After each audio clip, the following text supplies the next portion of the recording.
question, ce plan a été élaboré sur la base de quelle lecture? Qu'est-ce que vous avez lu? Qu'est-ce que vous avez consulté comme ouvrage, comme document, comme rapport, comme dictionnaire, etc. Et vous avez en face de vous souvent des personnes gênées qui pensent que la bibliographie, bon, parfois on prend quelques documents et puis on fait une compilation, voilà, j'ai la bibliographie. Non, la bibliographie, ce sont les fondations de votre thèse. Il faut donc consacrer du temps à cette bibliographie. Ensuite, l'intérêt va être révélé également sur le plan académique.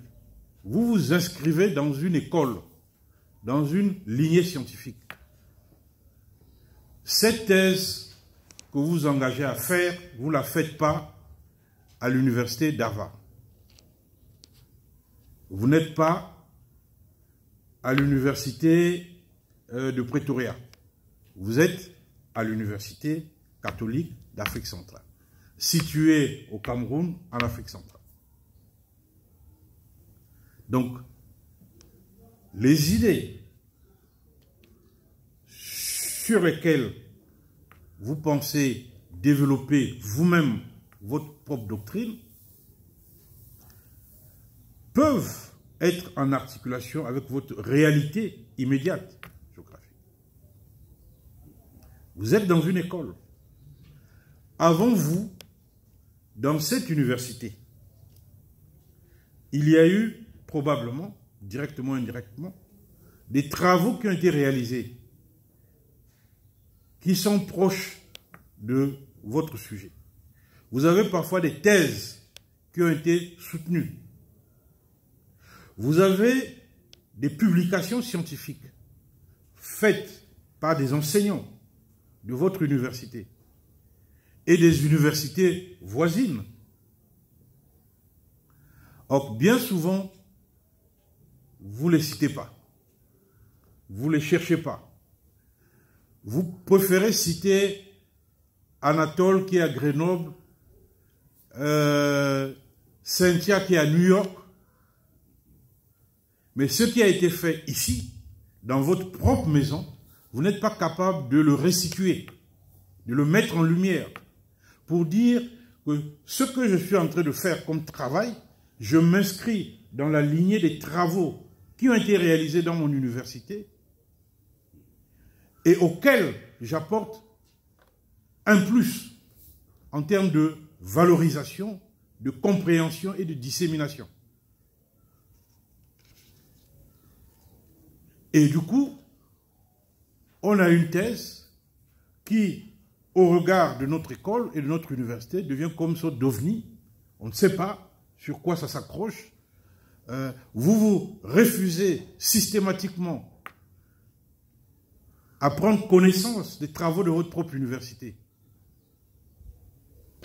Vous vous accrochez à des travaux faits ailleurs. La science est universelle, on ne va pas se priver de ce qui se fait ailleurs. Mais vous comprendrez l'embarras du jury. Lorsque vous avez dans un jury des professeurs qui sont là, qui ont écrit 10 ans, 15 ans, parfois avant vous, sur la même question, et qui, en lisant la thèse, découvrent que vous ne les citez nulle part. Vous ne faites pas mention de leurs travaux. Il y a un étonnement. Il y a un étonnement. Parfois, on essaie de rattraper ça au cours du speech pendant la soutenance, mais ça se voit qu'il y a une faiblesse dans la structuration académique. Il faut donc faire très attention à cela. Ça fait partie du dialogue que vous devez avoir avec votre directeur pour dire, interrogez-lui.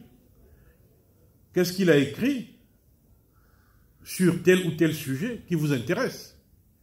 Si ce n'est pas lui, qu'est-ce que ses collègues ont écrit? Qu'est-ce qui a été produit à l'université?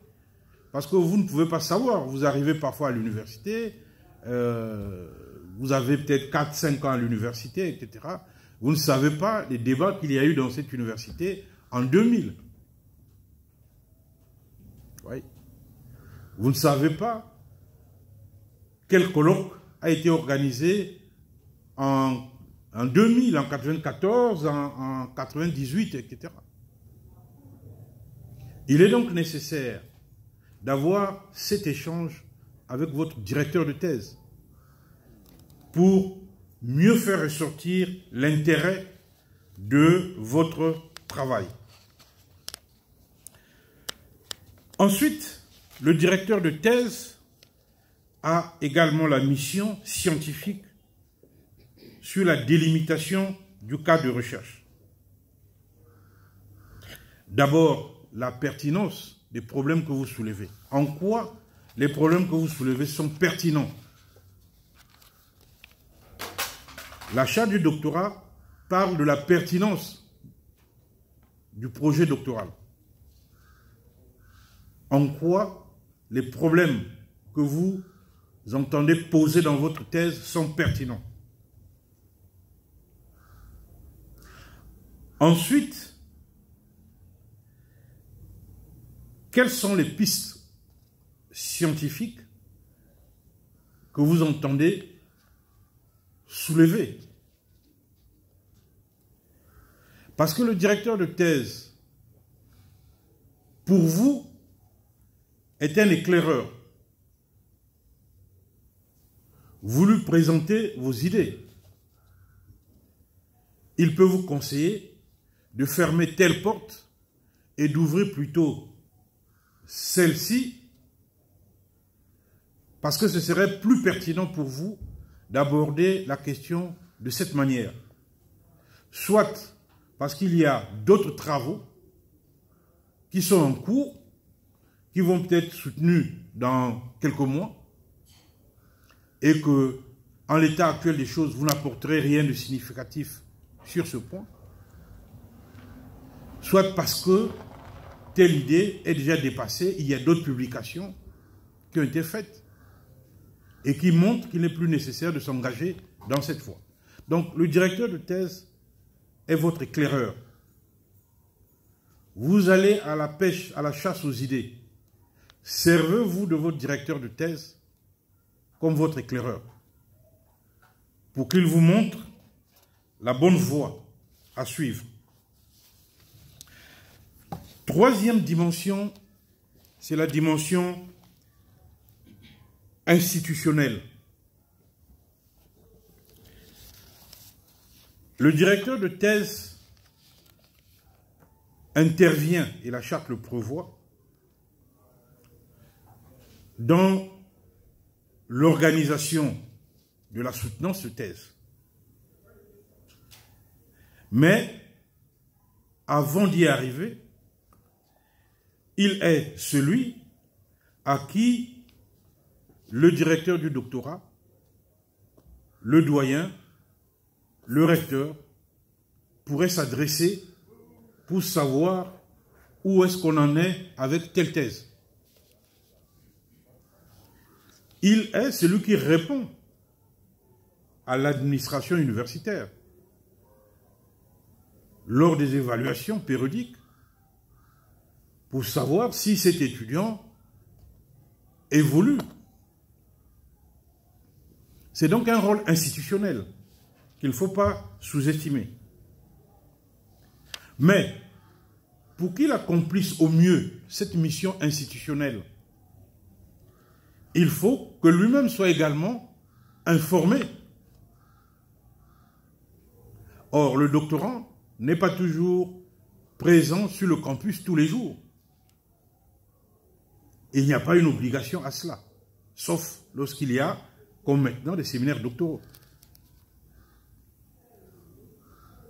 J'ai vu des doctorants qui disparaissent. Vous lui envoyez des messages de rappel, il vous écrit « OK, reçu ». Deuxième message, je suis pris, monsieur, je vais répondre plus tard. Troisième message, je suis dans un camp humanitaire, etc., etc. comment voulez-vous que votre directeur de thèse s'acquitte de sa mission institutionnelle d'informer le recteur, le doyen, le directeur du doctorat de l'évolution de vos travaux, si lui-même n'a aucun contact régulier avec vous? Comment voulez-vous qu'il puisse vous accompagner efficacement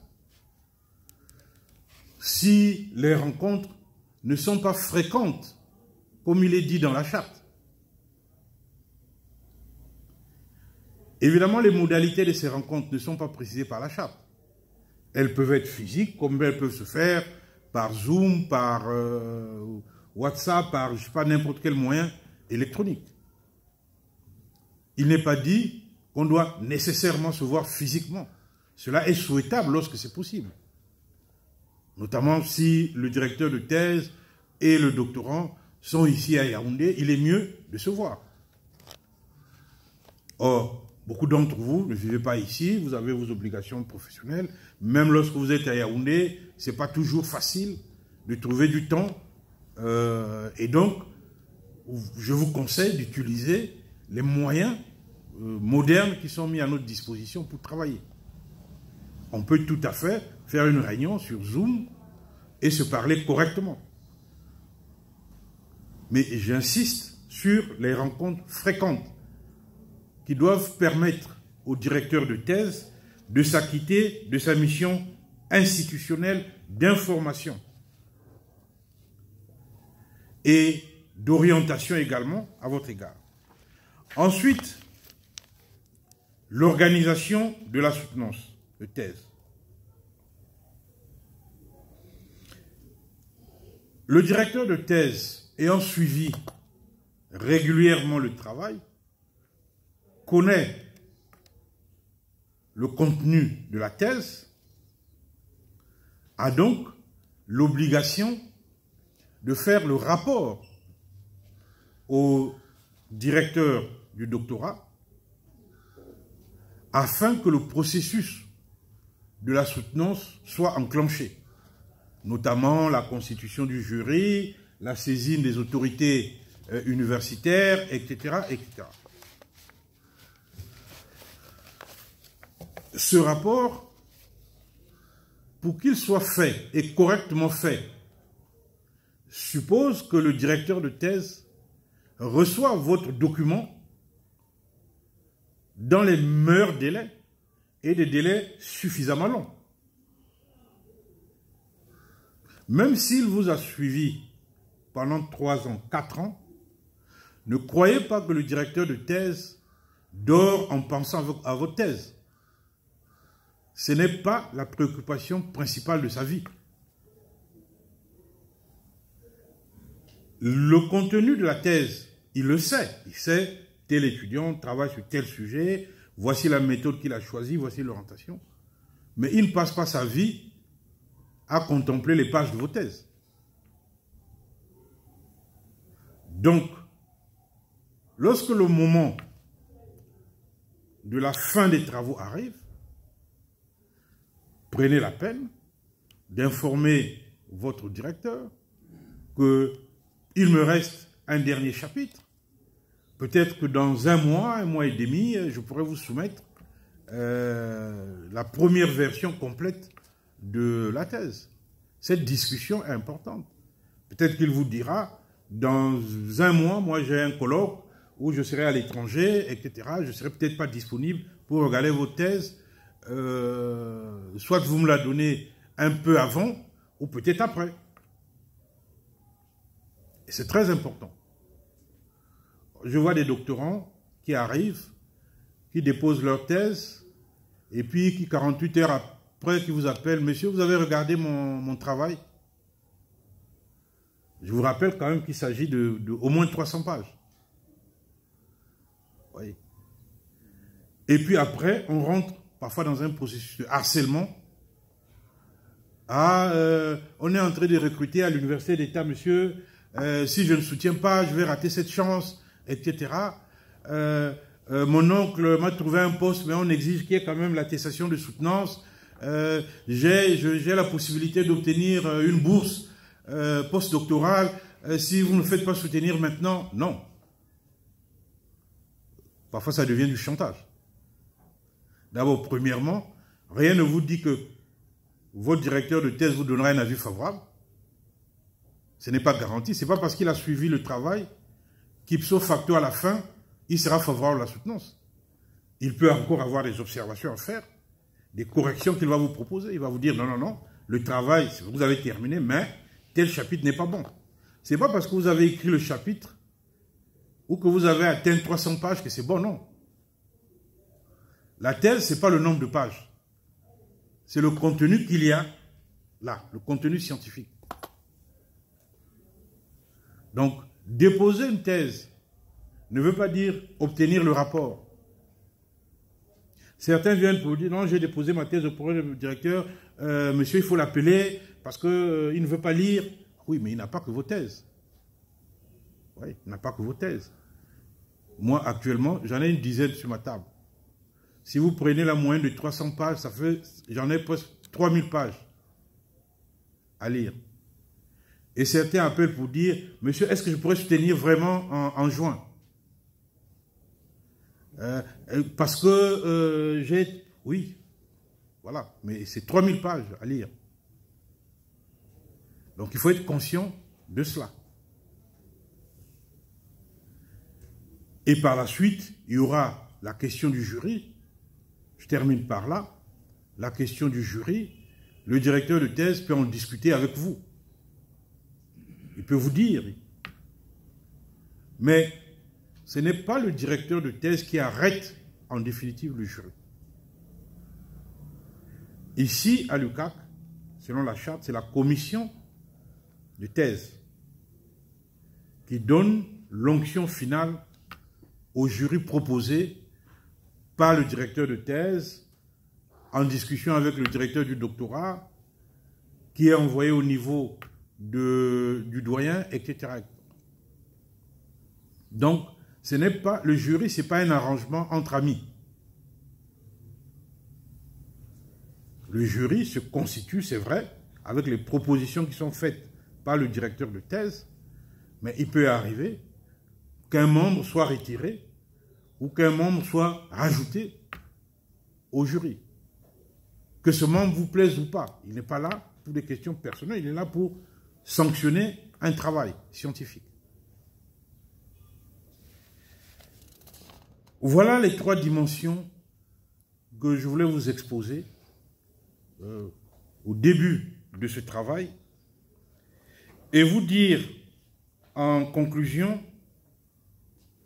que la thèse de doctorat est une belle aventure humaine, personnelle et professionnelle. Elle va consacrer et sanctifier, comme certains le disent, votre expertise en tant que chercheur. Elle va vous ouvrir plusieurs pistes professionnelles, pas que l'université. Parce que de toute façon, les universités ne peuvent pas recruter tous les docteurs. Et donc, le doctorat, aujourd'hui, ne sert pas qu'au métier de l'enseignement. Mais pour y arriver, vous devrez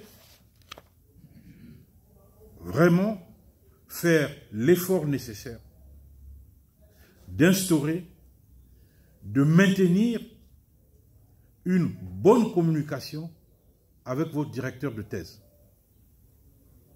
Et de ne jamais oublier ce que j'ai dit au début,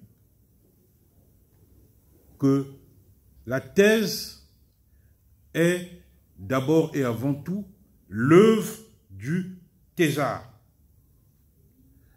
Le directeur de thèse, qui est son mentor, qui est son encadreur, qui est son éclaireur, ne peut pas faire des miracles à la place du doctorant. Il a une obligation des moyens scientifiques, mais il n'a pas une obligation de résultat. Il peut tout à fait, à la fin du processus, conclure que cette thèse ne peut pas être soutenue. Comme il peut arriver qu'il se retire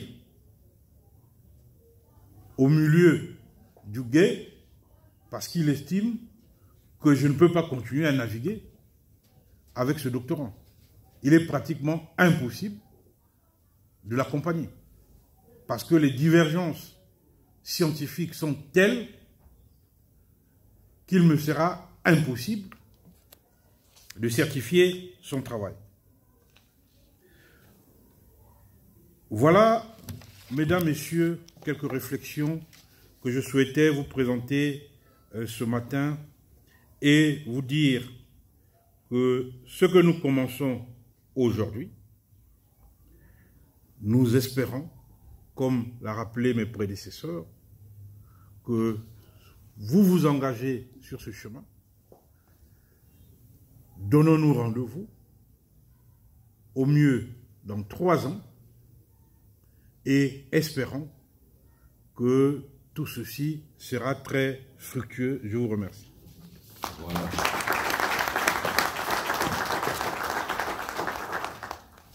C'est nous qui remercions le professeur Jean Didier. Et pour vous réveiller et vous secouer un peu, je crois qu'il faut le remercier à la hauteur de sa réflexion.